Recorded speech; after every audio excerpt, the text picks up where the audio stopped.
So I have to start off with an apology that this video might not have as much as enthusiasm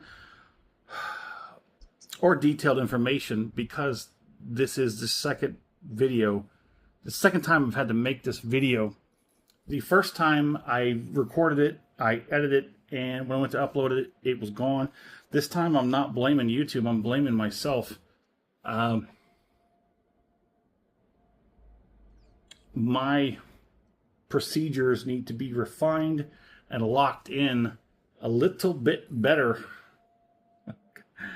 But hello and welcome to Mr. Randy's Wine and Spirits. If you're new to the channel, I apologize. This had to be your first video. All my returning viewers know it happens. So today we're doing an off-the-rip video again. I just did this earlier. Oh man. But thankfully I caught it sooner rather than later, because yeah, like I said, I just did this video. But today's full review episode is going to be of the Whistler Irish Whiskey Mosaic, which is a Marsala cask finish, matured in bourbon barrels, and then finished in Sicilian Marsala casks. Coming in at a very nice, respectable 46%, which is crazy for an Irish whiskey. Yeah, let's give you a look at the back side. Like I said, the enthusiasm has pretty much left. The wind is no longer in these sails. Here's a statement: aged over 5 years. At least there's that, right? Let's go ahead and cork it. Yeah, there's not much to poo. Yeah, because I uncorked it earlier.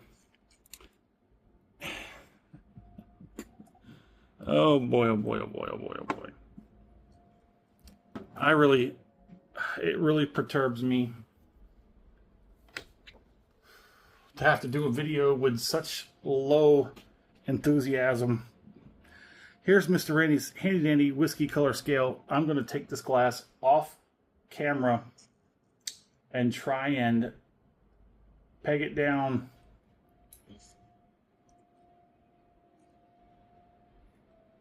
Medium brown. Medium brown it is. On the nose, it is deep, it is rich. Deep, rich red fruit, like ripe plum or stewed apricots. It does have a high-end, crispy, sweet spiciness. I'm trying to recall everything I went through earlier, because I don't have my notes. My notes were on the electric pad, the Remarkable, and I erased it after I've done everything and whatnot. Now I've refined the process. Do not erase anything until the final upload. I thought I had copied it over to my portable hard drive, but that is a part of the process for later, and I didn't get that far. I was uploading it to YouTube and the video was missing. The header and the footer was there, but the video in between those two was not. It was blank. What the heck? How did that happen? I have no idea. Like I said, I had the header and the trailer, but the video in between those two things was not there. So Mr. Randy does a 3-part series. Part 1, off the rip, get it home, crack it open, have my first pour, share my first impressions with you, because that's what we do. Part 2, full review time. We drink it down halfway. Hopefully we only have to do it once. But we drink it down halfway, put the cork back in it, put it on the shelf, let it sit for a week and a half, 2 weeks. There's a schedule. Let it open up, let it, evolve, whatever, blossom. Who knows? While it does that, I go online, try and find out some information to bring back to talk about. There wasn't a whole lot to talk about except for the information, most of which is on the bottle already. But we talk about it. I score it. We continue to drink it, because part 3, full final pour, thusly named. I'm all out of sorts. Final pour, thusly named. We have that final pour compared to the first pour, off the rip, and everything between. The price on this bottle was roughly $42 to $43 out the door. Let's go ahead and get it on the palate.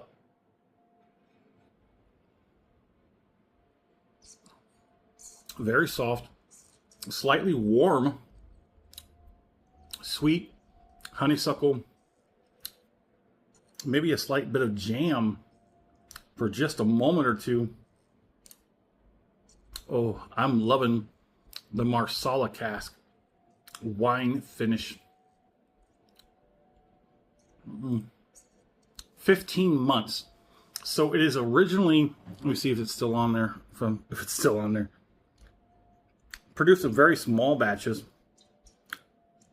It's finished in Sicilian Marsala wine cask, which is it's matured firstly in bourbon barrels. I don't know. Where's that? On the back. It's on the back. I don't know. Aged over 5 years, so it's at least it's over 5 years in the ex-bourbon barrels, and then finished for 15 months in the Marsala wine cask. I rated this the highest Irish that I've had on the channel. I'm having a hard time remembering. I know it was only a little while ago. It's the short-term memory that has not locked in that's a problem for me. After it's locked in, it's readily accessible.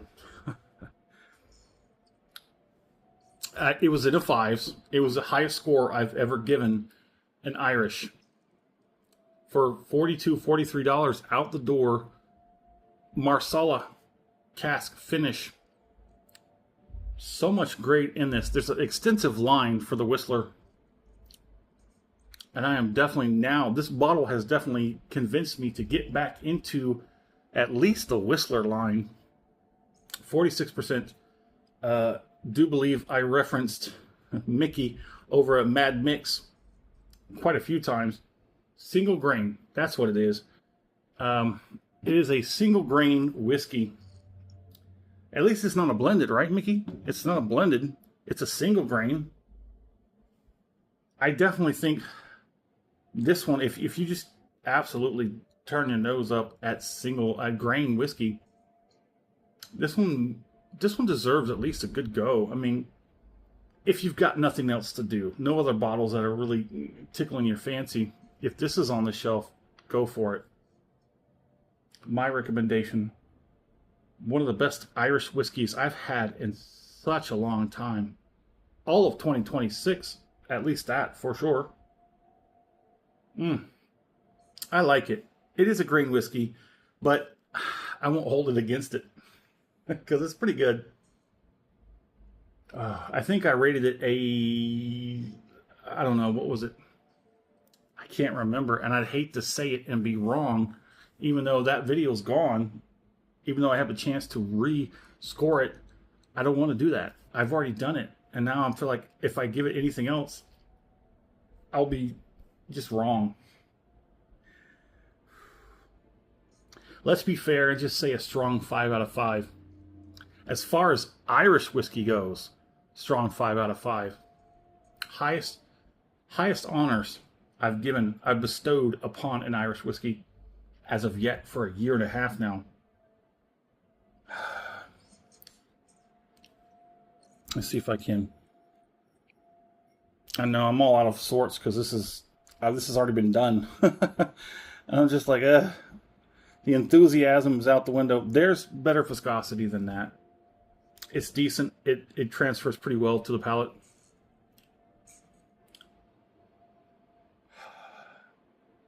Yeah, there's a bit of high ethanol, but it carries along with it a lot of other great characters on the nose. It's got a very nice nose. I gotta say that. It's got a very nice nose. On the palate, it's nice as well. It's mellow. It's rich. It's kind of warm. It's not completely watery. It does have some light thickness to it.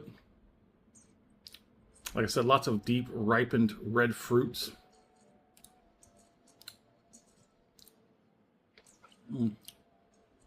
I know it's a wine cask finish,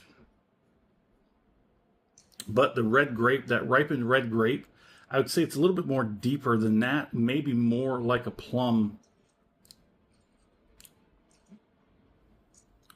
So let's go ahead and do the finish. But before that, if you liked the video and the fact that I boo-booed, go ahead and do that. If you haven't subscribed to the channel, you're missing all the shenanigans and all the boo-boos. So let's go ahead and do this finish.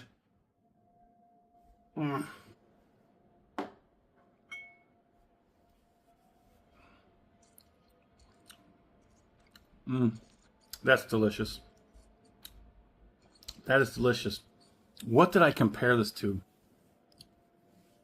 What did I compare this to?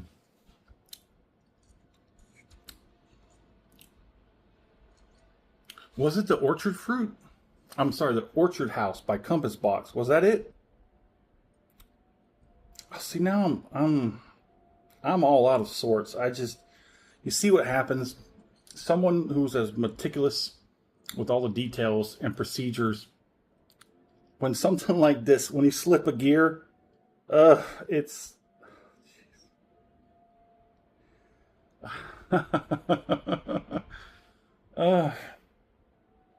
it might be akin to the Orchard House from Compass Box, except maybe a little deep, darker, and richer. That Orchard House was lighter, with mostly orchard fruit, light, crispy deliciousness. This one might be like a step down from that one, that Orchard House. It's got a little bit more deeperness, a little more richness. I would say if you can't find that Orchard House, you can definitely rock on with this one. This one's half the price. Half the price. That Orchard box was what, like $70-something? I think it was, at the time, it was the highest costing bottle I had. Was it $72.11? But then there was a $78 one. Was it $78.11? Oh man, like I said, synapses are misfiring right now because I'm just stressed and I'm angry, upset, if you will. But my fair price on it, I think this is, if I remember, I said I think I would pay up to $50 for this bottle. If I'd buy it again, no, I wouldn't, because there are so many more on the Whistler line that I would like to try, but this is definitely the best one I've had so far. And it's also probably, it's fighting it out at the top 3 of my all-time favorite Irish. Was there anything else? No. If you feel my pain about this kind of a situation, hit me up in the comment section. Let me know where you're at, what you're currently drinking. Have you had a Whistler? Have you had the Mosaic? If you have, let's talk about it. If not, we'll talk about anything, really. I mean, at this point, I'm sorry. There it is. As always, thanks for stopping by here at Mr. Randy's Wine and Spirits. Again, it's a phenomenal one. It really is. And I'm sorry for the lack of enthusiasm. It's a real downer.